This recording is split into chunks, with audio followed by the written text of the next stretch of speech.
This weekend in Leadville, there's going to be a dedication ceremony at the new Irish Miners Memorial. It's to honor 1,300 immigrants buried in unmarked graves at a cemetery there. They lived in Leadville in the 1880s. They worked in the mines and the smelters. They dreamed, struggled, and in many cases, they died young. Now they will be remembered by Irish people in Colorado who raised hundreds of thousands of dollars to build a memorial that is positively Colorado.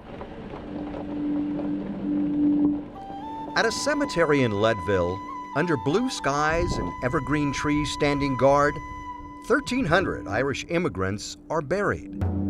For more than a century, their graves unmarked, their names unknown until recently. And what this was an area for anybody who was Catholic who could not afford the $15 grave. And so they would be buried for free. Kathleen Fitzsimmons is the Leadville historian. She worked with a CU professor, an Irish advocacy group, and others to identify the graves, researching church records to give names to the nameless. The names were then recorded by volunteers in Ireland as a tribute to the lives lost. William Abbott, 31 years old. Infant Deegan, stillborn. Most of the people came from one town in Ireland, driven away by famine and the closure of a mine. They ended up high in the Rockies in cold, harsh conditions, and sadly, it led to the early death of the men who worked, the women who came with them, and many of their children. It was a super dangerous place to be a child, to have a baby, and trying to combat sickness or illness or injury up at 10,000 feet with no health care, for a lot of them was a death sentence. James Daly, 60 years old. Leo Dalton, 1 year old.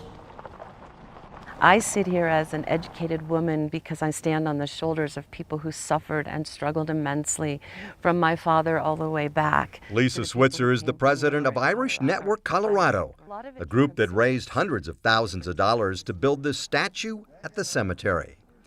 The Irish Miners Memorial is the work of an Irish sculptor, a life-size miner next to a quartzite rock, kneeling atop a winding pathway overlooking the pauper cemetery. He's surrounded by artifacts from the mines, a shovel, a cup, a tin can. He's on a bended knee, holding a miner's pick on one hand, and then his hand rests on a harp with Celtic knotwork on it. And the harp is the national symbol of Ireland, which is just beautiful. Patrick Callahan, 24 years old. Infant Campbell, 1 day old. People gave willingly because they saw something of themselves in the story, and that's something much more articulate than I could ever be. It's a century-old story, finally told through this beautiful monument, under blue skies and evergreen trees standing guard. With photographer Manny Sotelo, Gary Shapiro, 9 News.